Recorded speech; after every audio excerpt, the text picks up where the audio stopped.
Good evening, everyone. This is Aparna Mishra, founder editor WomenShine. Welcomes you all to another episode, 49th episode of hashtag WS Talks. इसमें ये जो हमारा WS Talks का sessions होते हैं, we bring in various personalities of different sectors, different domains, and we bring them here. We just do a chit chat. It's a informal kind of an interaction which we do, and we've been really doing it. It's been appreciated so much. And Women Shine, for the people who don't know what it is a global digital magazine for women and lifestyle. We are 3 years old now, and we have a guest today, which is her name is Deepti Menon. So welcome, Deepti. Thank you so much. Thank you, Aparna. Welcome, Good to Deepti, be and here. welcome, Dr. Preeti. So, before we move ahead, I would like to say a few lines about Deepti. Deepti Menon has always loved the written word. She began to write at the age of 10 and was lucky enough to have traveled around the country. Being an army kid and later an army wife, her experiences during those years, meeting new people, helped her to notice details and put them into interesting characters. Deepti has published 8 books. As a freelance journalist in Chennai, she wrote umpteen articles for various publications and was lucky enough to interview celebrities like Jeffrey Archer, Ruskin Bond, and many other, including film stars, business tycoons, and politicians. Her latest book has just been published by Readomania.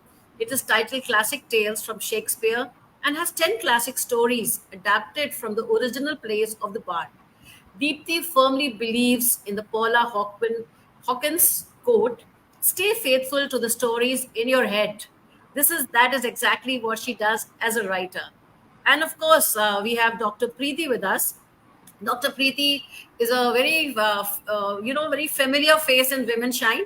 She's been writing so much and been winning all the time for her good articles. So today she'll be interviewing Deepti Menon. And of course, there are so much things are common in between, favorite authors and all. So it will be a very interesting session today. Over to Dr. Preeti. Thank you, Aparna. Good evening, everybody. And now it's going to be over to Deepti Menon, the author. One line I'll say before I start: the world is her oyster. And that I would say, as the bard has said, uh, the world is her oyster, and that is the truth about it because she believes in that. And I think she has achieved so much in her life today that it's wonderful to meet her and talk to her. Over to Dipti. Hi, Dipti. Welcome to the show. Thank you. And thank you so much for those kind words, Preeti. Thank you for, Aparna, thank you for having me here as well. It's a pleasure. Dipti, we just wanted to know, like you said, I think it is in your genes. It has been handed over to you as a legacy that your parents, grandparents were all writers and readers, right? So definitely it's a very natural thing.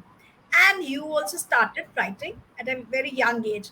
Was it first, did you get it through reading also a lot? Were you a voracious reader at a young age, or generally you just started with writing, or what? How was it? Just let us know, how did you begin your journey in this writing? I grew up in a household filled with readers and books. So I remember even I think when I was old enough to crawl, there were books all over the place. And the moment I started reading, my parents told me, any book you pick up, if you can understand that book, you are allowed to read it. So I had books at my fingertips. My parents were readers, my grandparents were readers, and so it just came very, very naturally. I started with what everybody reads. They start off with Noddy and Enid Blyton, went on to the Yeah, classics and all. So I think I had books around all the time, and that is when I realized books are magic. They can exactly, actually work exactly. as a flying carpet, take you all around the world. So I think that is when, at a very young age, I realized that I wanted to be a writer because I wanted people to read what I wrote as well, because I loved reading. I knew there were so many readers out there. So maybe that is what inspired me to turn into a writer. Wonderful, because that is something common I share with you. Because even I started writing at a young age. Like I think, like you said, at the age of 10. I think that Yes, was the time in school time. Even I yes. started. Because I was associated with a magazine, and I was also into writing. But I didn't know that I'm going to go out to this career. That is what I say. That you were really focused. That you knew that you're going to come out to do this writing as a career. That is, as a small child, it is a big thing that you were so focused, because today's kids are not focused. Nobody knows that where we are going to land up. And the way, and I don't know if you agree with this, that like you said that earlier, there were books. I think as kids there's a saying that a child learns sitting on the parents' laps. And isn't that absolutely true? In my case, I think I used to, because that is the place where we learned how to read and write. I think parents telling you stories, we used to lap up those stories, how they were told to us, whether they were bedtime stories or dinner time stories. I think because like my father is a very good storyteller. I used to sit Hmm. odd and we used to listen to those stories, and I think that impact is always there, because you the minute you know that these stories are there, you are introduced to so many different characters, like you just said, Noddy and Enid Blyton. Yes. I think every child learns from there. Everybody. They are every child's favorite, and Enid Blyton fuels your imagination. And then I think everybody would like to go to St. Clair's or Mallory Tower. Mallory Towers. Yeah, yeah. I think every child dreams of that.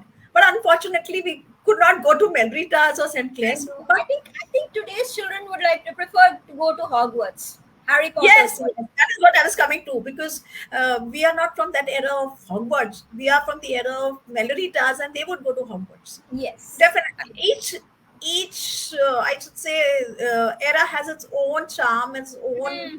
type of authors. We learned that way. We started doing Yes. so early on. Like you were into prose or poetry when you started out. What did you start out with? Well, I started off with poetry. Surprisingly, I remember Okay, when I was 10, I wrote this poem called "My Blue Marble." And actually, I have a little tale to share here. My mother please was do. very fond of writers, writers in general. And the younger you were, the more thrill she would get. So I had this friend of mine who would come every evening and say, "Auntie, I've written this and I've written this." So I said, okay. When she started coming a little too often, I said, okay, that is one way to catch my mother's attention. So I just went along with it and I said, okay, let me also write a poem. And my mother was so Okay. thrilled. My mother has been a huge inspiration in my life. So I was so thrilled about it, and she was so thrilled about it. And I think that is where I started writing poetry. I wrote about 100 poems at that time, Oh my across the God. years across the years and then slowly I meandered across to short story writing, article writing. And when you're in school and college, you get so many opportunities to do all Right. this. So competitions all over. So I think I was pretty adept at those competitions, and it just made me feel that yes, I think writing is what I truly want to do. There were other things, yes, we dramatics, and maybe badminton, sports, and things like that. But innately, I knew that I think I wanted to be a writer always. Yeah, it looks, because I think you would have been into dramatics also. Dramatics, yes, yes. Yes, you look the kind. It was 100% when you started telling me about your writing and everything. I knew that you were into dramatics. Yes, The because way I you actually I express, do so remember expressive. I did get the best actress in college. Oh, And wonderful! the funniest part there is that I played the role of a 16-year-old boy in a co-ed college where there were enough boys to take part, and I won the best actress for having played a little boy. Wow. So that's just ironic, I thought. No, but this is something, but I think this is going on from a very long time. Girls outshine boys. I think So so. you, Yes. Yes. you, I think, did that. Uh, you outshone them, whether it was co-ed or not. But see, that spirit is always there, The spirit right? is there. Spirit is Spirit is always there, there. Yes. Yes. Yes. always there, right? Never say die. Never say die. Your first book. with Rupa Publications, Arms and the Woman. Am I right? Yes, arms So and that is, yeah. So what is it about? Like you've written that it is about women and like army people rather yes, facing issues and all. Tell us absolutely. more about it. Arms and the woman, actually. I was an army brat. My father was in the army, so I was an army brat starting off. And then I got married to an army officer, so I turned into an army wife. The two lives were absolutely diverse. There was, you what you are as a child, you cannot be the same when you're a lady wife, as they call it. And Exactly. when I got into the army as a wife, I found that there was so many facets, fascinating facets about the army. And there was a lot people didn't know about the army, because people thought being in the army is all about dancing and drinking and having fun. And I said, my God, there is so much out there, there's so much of heartbreak, there's so much of sacrifice, there's so much of when people go to war or go through all kinds of Right. turmoil, there's so much more. So what I decided was I needed to talk about this to people. But I knew if I did it in a moralistic fashion, nobody would listen. So I decided to take a light-hearted look at my life in the army. And so then I wrote about everything from buys to dogs to parties to outdoors, everything about the army that I could, and I put it out there in a humorous way. And so that is where Arms and the Woman comes from. It comes from, actually, I took inspiration from Bernard Shaw's Arms and the Man, which is Oh, the play I that he see. wrote, and I just made it Arms and the Woman, because there's a pun there, arms, the army arms, Right. and Arms and the Woman. Also, a lady feels very sheltered within the army, because there are such beautiful principles of chivalry and of Right. camaraderie and everything in the army. So I just wanted to put all these beautiful concepts across and tell people that there is so much more about the army that then meets the eye. So that is how my Right. first book came about. Can you tell us more, since now you've come to this topic? I think, like you've told, that army wives suffer a lot because when men go for the war, how's it like? And like your mother is an inspiration. You had a father traveling. I mean, must be going for the war, and Yes, your husband also. So, how does it feel like people staying behind? Like earlier days, there were no telephones, nothing. Your communication was very poor. Now things are better. So how did you people manage? Like for me, what war meant, I'm fond of this Louisa May Alcott. I think you might have read that book, yes, Little Little Women, Women. Little Women. And Yes, that war passage gave me the idea that what war was. And I think I was really impressed by that book. I think I've read it several times. So I that's want to hear from you. one of my My favorite books favorite. as well. My favorite. I think I know. Louisa Alcott has got all. As a young girl, when you're reading, even your mother may not teach you those particular principles and things, but when she writes it, the way it has been written through that book and teaching the girls all those aristocratic things and all Oh that, yes, oh yes, it's yes, so beautifully. I don't know. I can read that book several times. It yes. just And there goes were to your three heart. sequels also. There were three All the sequels sequels. to the I book have read as all well. four. I Yes, could yes, not leave a single one. All four. I have it in my library. Till date, yes. I can never part with my books. All of them. Me too. Yes. Oh my God, this is getting more and more fascinating. Us so many things in common. My God. Yeah, we have so many things in common. Yeah, because Yes. that is what I wanted to know. Because I want to know better about exactly like you're saying. It's all like party and all. Everybody knows that it is wonderful, wonderful life. But people who stay behind, and then Yes. you have this martyrdom going every now Yes. and then. People positioned at the LOC, and Yes. every 2 minutes something happens, and terrorism and everything. How do you deal with it, and what happens when people are staying behind? I would like to know more from you. Yes, I think army wives, they have a certain kind of veneer. They have a kind of armor which they don. It's an invisible armor. So whatever happens, they're very stoic also. Right. What will happen will happen.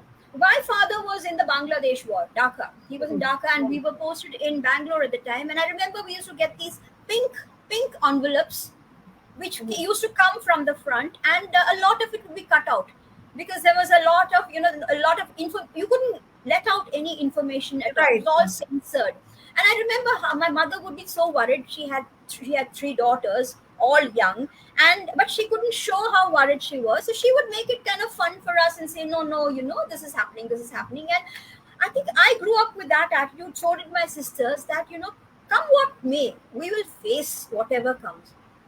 And later on, when I got married, the funny thing was we have been in places like my husband was in when Kargil was taking place. We were in Oh, Srinagar. When terrorism was taking place, we were in Gurdaspur. So when the earthquake happened, we were in Baroda. So finally, people used to say, "Oh my God, wherever you people go, there seems to be something or the other happening." You know. So we learned to laugh at all that. As long as things go well, we learn to laugh at all that, and we just why you hope have against hope. to go with the Yes, flow. hope Go. lies eternal in the human breast. So we learn to keep our hopes alive all the time. So we might smile, but there is turmoil within. But that turmoil, no army wife shows that turmoil. I'm not only the army, no services wife shows that Right. turmoil within, because it is all there. It's not for the world to see. The world will see the smiling facade, but there is Yeah. always turmoil inside. And Yeah. when you finally get out of all that, you just say thank God.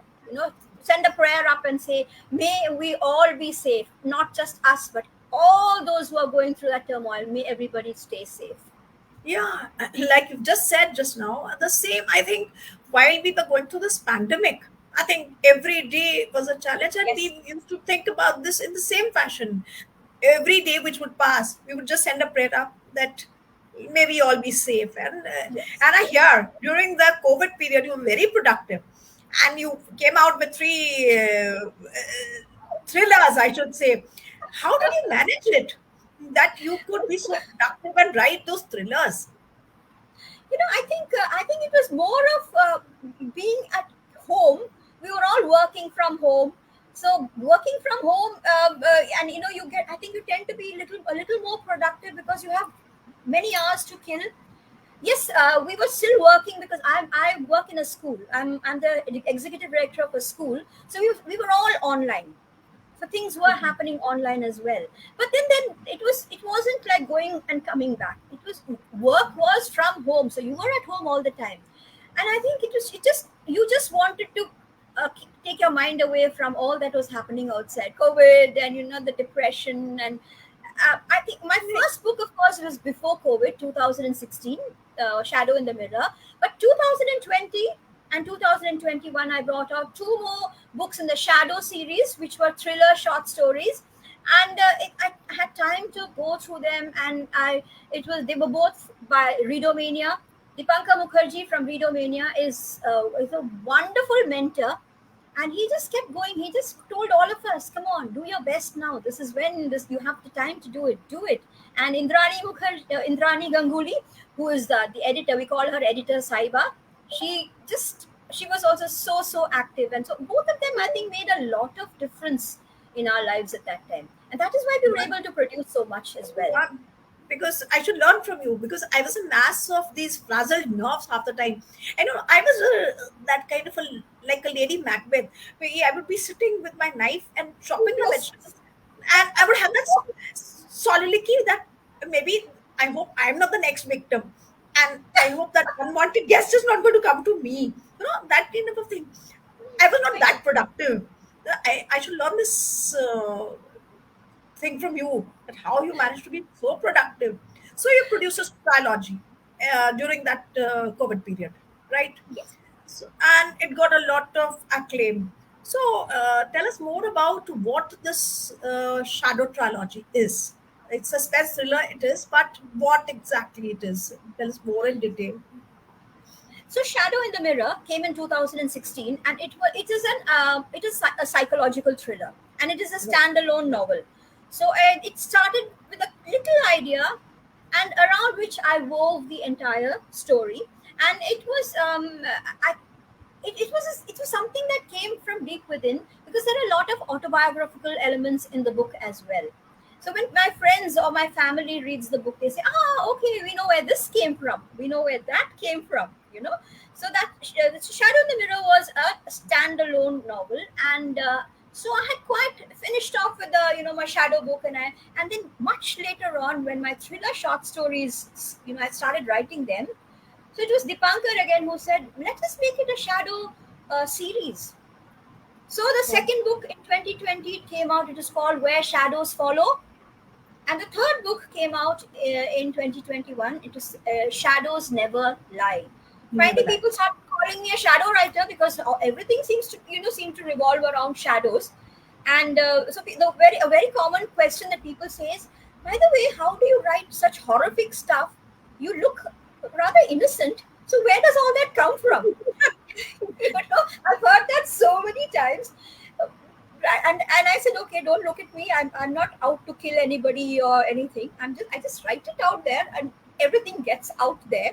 So I quite enjoy writing thrillers because I like people sitting at the edge of their seats.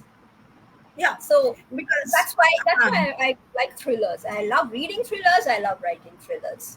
your favorite is Agatha Christie, right? Oh yes, the queen One of my herself. favorites. One of my favorites. If that last bit, if you do not read, you cannot enjoy that You can Agatha never Christie. predict. No, you can never predict who You the can never murderer is.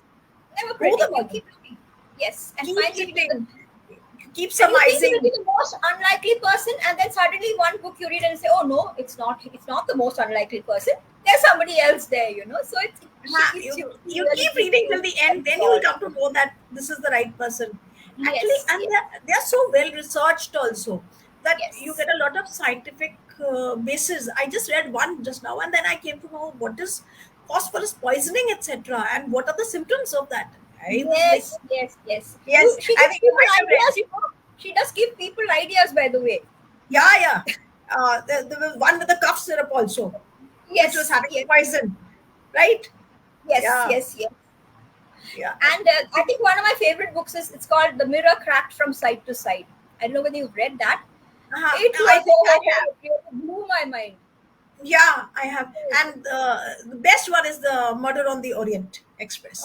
On the Orient Express. Now the Orient come out as a Express. movie as well. As a movie Movie as now. well. Yes, It's come yes. out as a movie.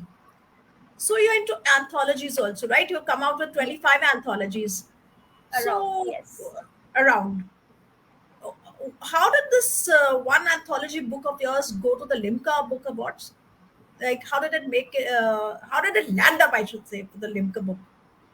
Actually, this book is called Crossed and Knotted, and it Okay. is India's first composite novel. Now, composite novel is when a number of writers. It's like an anthology, and where different writers. We were 13 writers. We sat together. Not sat together actually. We discussed, and this was edited by a person called Shuttapa Basu, who's a very Yeah. prolific writer, a huge part of Readomania as well. And so, as the editor, she was the one who started off the first story, Okay. and all of us had to follow suit, and we had to link our stories to the story that went before. Okay. And Very yet, the interesting. themes were all very different, but there had to be a common link, linking the entire story from start to finish. So it was, Okay. you won't believe, the story started from one point and it ended at another point. It's like playing Chinese whispers, or it's like Okay. running a relay race. Running a relay race where you run a relay race and you pass the baton to the next person. So all of us were taking the baton and then we were running forward, doing our bit, and then passing the baton on to the next person. And what lovely stories came out, and they had this common link. They had the characters. So the characters that started at the end, at the beginning, they were there till the end, and a number of other characters also were woven in. It was like pearls on a string. Somebody actually Oh, called this wow. book "Pearls on a Falls String" in a because stream. yes, and so I think this is done by Readomania, and Dipankar had mooted this idea. I think he got the inspiration from Chaucer's Canterbury Tales.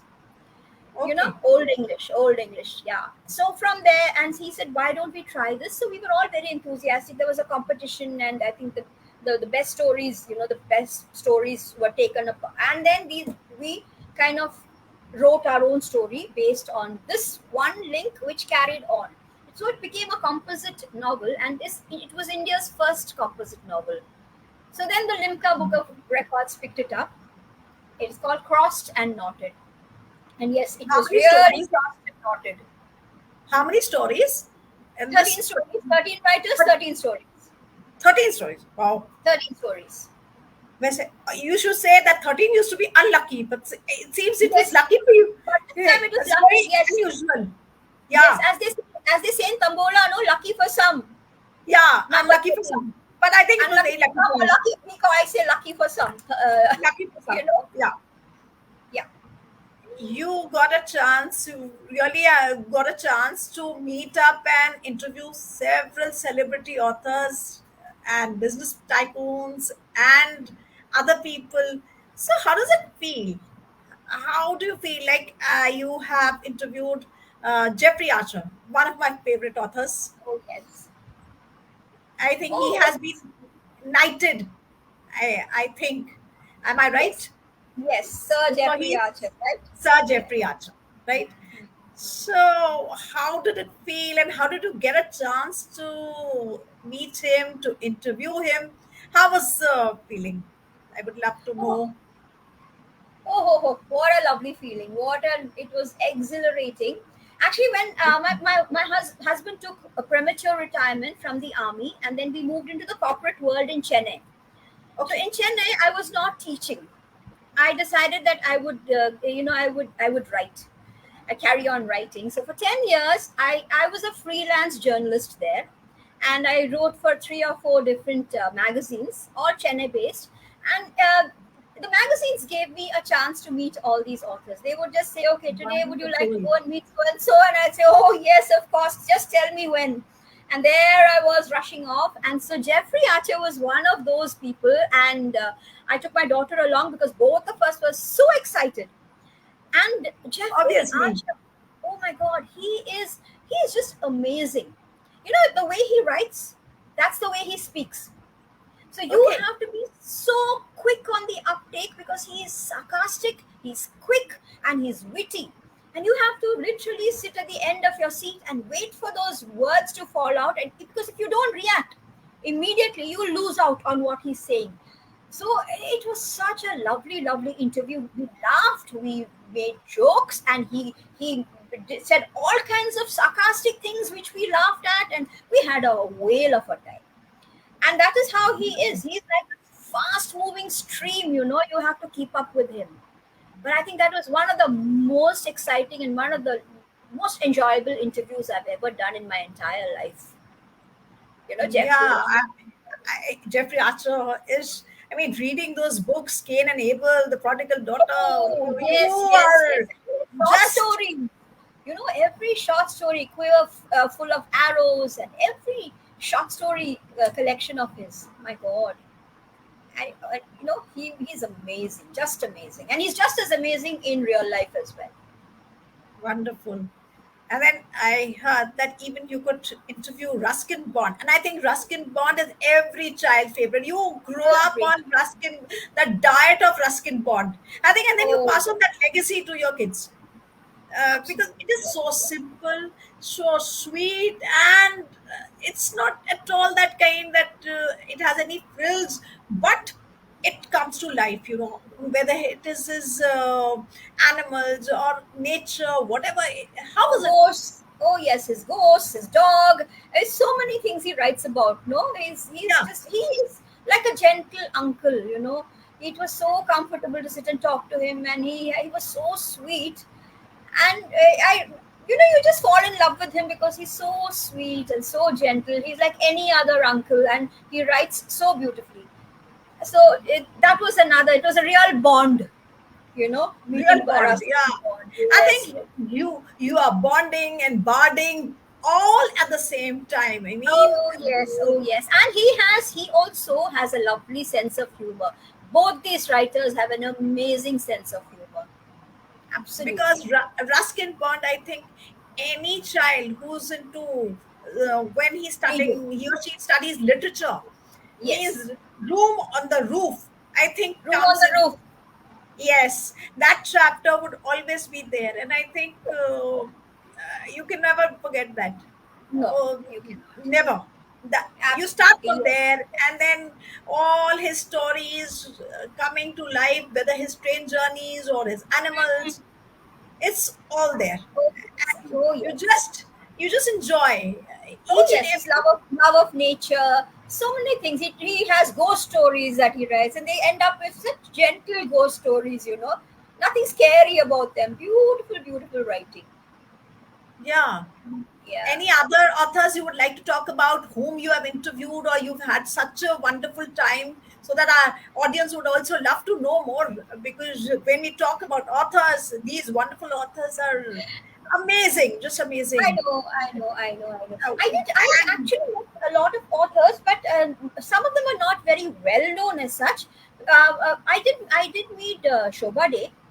I had a oh, short interaction, but it wasn't a long, drawn out interview. But I met her because what happens is they would come and release their books, book launches. right, So you'd have I had a little section called a creative nook in one of my magazines. So I would go there and get little snippets from them.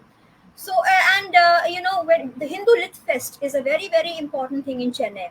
So there I managed to meet Barkha Dutt because okay, she had come as a speaker, managed to meet Shashi Tharoor. He had come as a speaker, but these are all very, very short encounters. sure, Not that it was long drawn out or anything. Just met them, talked to them, got their autographs on my book and things like that. So, and in fact, more like they were. I did interview other people also. Like I did interview Rajnikant's daughters, both of them, Aishwarya and Saundarya. So it wasn't just writers or authors; it was different personalities as well. And okay, I did a lot of theater there.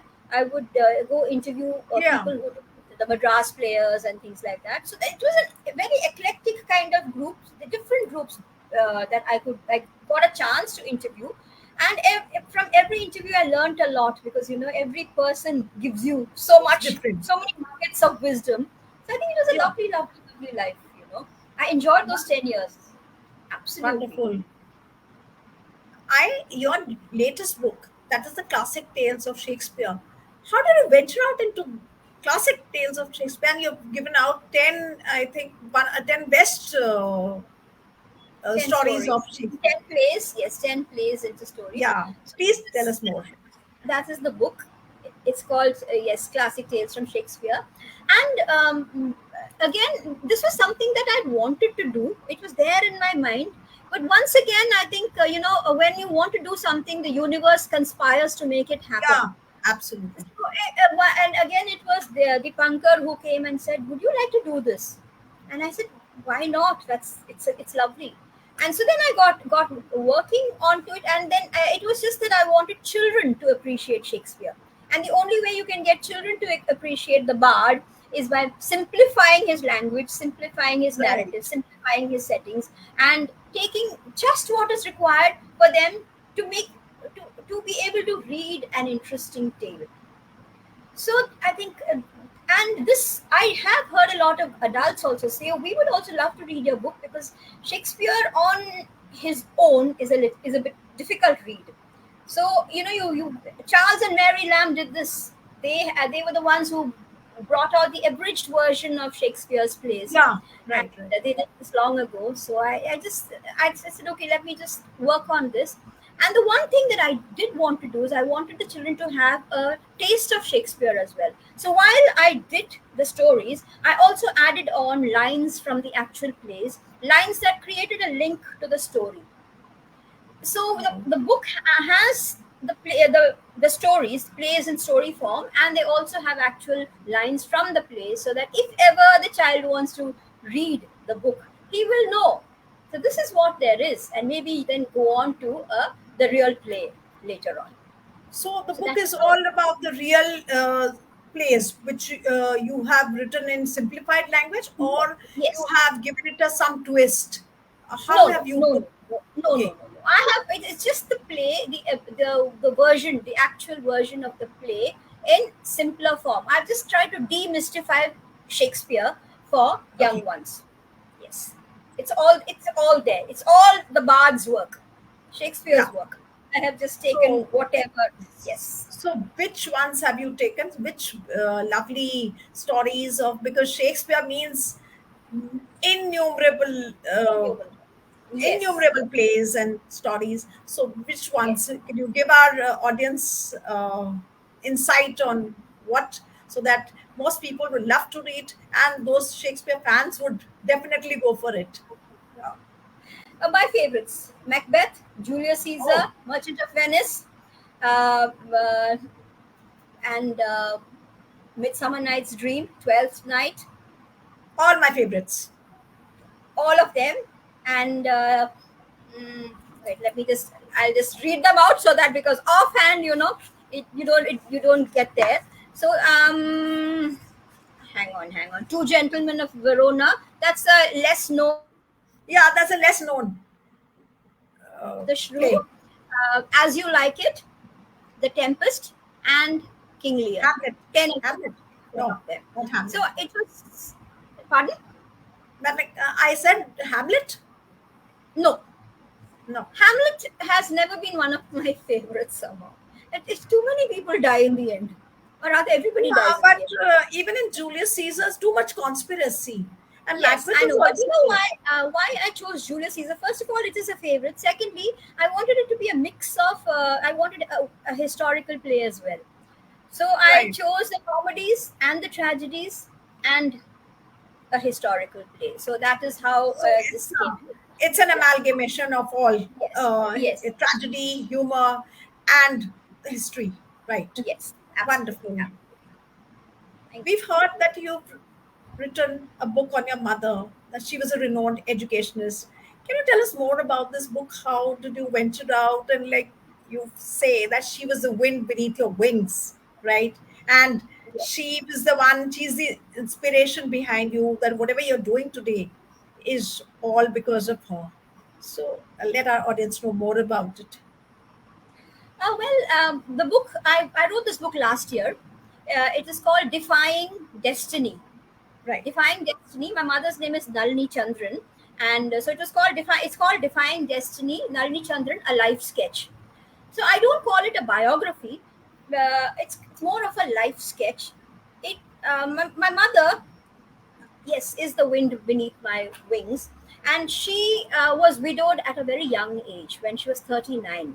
My father was in the army, and he survived Dhaka and Bangladesh, but then finally, after 20 years of service, he succumbed to a heart attack.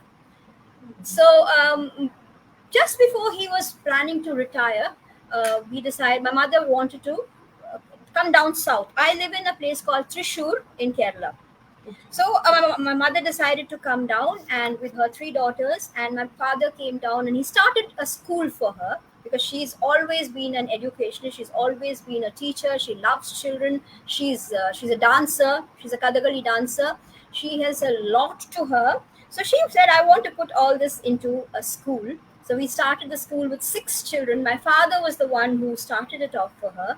But unfortunately, the year after, he passed away. So she was left alone to carry on the legacy. And Trishur was a very conservative town at that time. I'm talking about 1978. The Trishur of today is very, very modern when compared to when we started off. And so she had a tough time initially, being a young lady, a young widow, and she wanted to start an English medium school. She struggled. There was it's a story of guts and glory.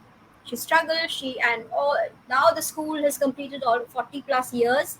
Today it's doing well. We started with 6 children. Today we have about almost 1,800 children, and it's an full-fledged ICSE ISC school. So my mother is the spirit behind the school. Even today, at the age of 86, she's still the spirit there. And we call her, the name of the school is Hari Shri. So we call her the Stree behind Hari Shri. Wow. Yeah. Wonderful. So all this had to be just brought out. And since she was an army wife, there was a lot. She was a dancer, then she was an army wife. she was a teacher, an educationist. Then she came and she made this huge change here in this town of Thrissur. So there was so much to be written. So the book ran up to almost 500 pages, and there is still more that could be told about her. But yes, we said let's stop. So that is It's how so kind divine to a destiny. lady, such a resilient lady, I should say, that Yes. she managed alone and she has done so much. And the way you are giving the ode is wonderful. I Thank you mean, so much. so beautifully Thank done. you. It is And you beautiful. have so many people around to support you as well. She your parents are always there. Your Right. siblings are there. So I have two sisters and their spouses who are my brothers. My husband supports me hugely in whatever I do, my writing and everything. And I have a Wow. daughter who of course is the my my heartbeat. And I have two grandchildren. So Oh, they are tinier heartbeats. So there are a so lot of people. beautiful to know this. Any of your forthcoming books? We would like to know any other projects which are in the offing. Yes, in fact, there is a book that I have written.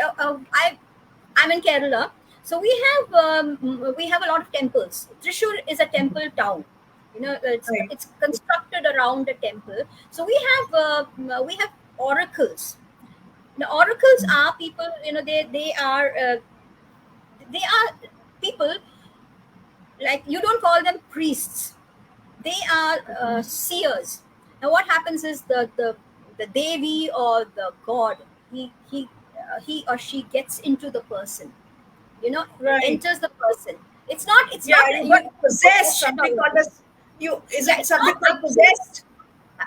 It's possession would be, I think, too trivial a term to put it.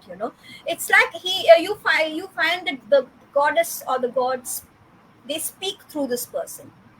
Okay. We call him a revealer of light. He's known as the oracle or the revealer of light, and in Malayalam we call him a Valichapad. He's called the revealer of light because people depend on him. If you want to know if the goddess is what the goddess wants, it comes in through this person, and you have them in a number of temples. So my next book it revolves around an oracle. So that should be coming out. So it's all ready. It should be coming out soon, more over the next 2-3 months, I think. So that is the next project that I have, which I'm excited about. We wish you luck so that Thank you so that much. book Thank you. also comes out and many more such endeavors. Thank And you so since much. now time is running out, we have to wind up our show. So let us. It has been a wonderful talking with you, Thank and you. we wish you more success in all your future endeavors. Thank you so much for coming to the show. And Thank you. now it's over to Aparna. Thank you, Aparna, It Preeti. please. was Thank you so much for all your wonderful questions. It's been a Thank you. I pleasure talking enjoyed to the you. session with It's you. and it's I been a really pleasure. enjoyed your questions and answers thoroughly. It was such a nice conversation. You don't even feel like that this is an interview which is happening. It was like a chit chat, virtual chit chat kind of thing. It was very interesting, and really thank you, Deepti, and all the best for your endeavors, the new books, and whatever you have in the pipeline. All the best for that. And Thank you thank you, so Deepankar. If you are viewing this, or maybe later on you'll see this, thank you so much for connecting us to Deepti. And yeah. we'll look more authors from Redomania, because we know that you have best of the lot, I guess. And it would be interesting for our audience also to enjoy. And really, it was really very interesting session. And Thank you. thank Thank you, you. thank you Aparna, for thank you so much for, calling me on WomenShine, and, do carry on with the wonderful work that you're doing. Preeti was talking about it earlier. Thank you so much for having me here. And yes, Redomania has a huge number of yes, lovely, lovely yeah. authors. So thank you so So, much. Thank you. okay, yeah, thank you so Thank much. you. Thank Yeah, you. Bye thank you, bye. Preeti. Bye Bye. Thank you so bye. much. Thank you. Aparna.